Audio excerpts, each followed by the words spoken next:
បងប្អូនសម្រាប់បងប្អូនដែលជីសដេស C300 បងប្អូនត្រូវការគ្រឿងបន្លាស់វាបងប្អូនអាចមកទៅខាងយើងខ្ញុំបានអានេះគឺជា logo ជាមួយនឹងក្រុមមេកាំងមុខរបស់ C300 AMG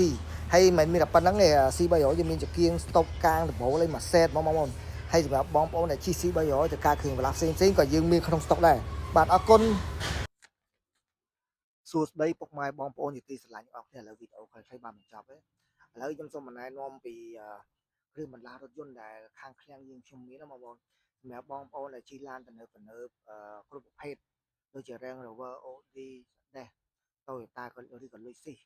បងប្អូនត្រូវការទិញឬកម្មងគ្រឿងបន្លាស់រថយន្តបងប្អូនអាចមករកនៅមករាសម្បត្តិគ្រឿងបន្លាស់រថយន្តបានដែលមានទីតាំងនៅម្ដុំទូកកបងប្អូនខ្ញុំនឹងតម្លាក់ Telegram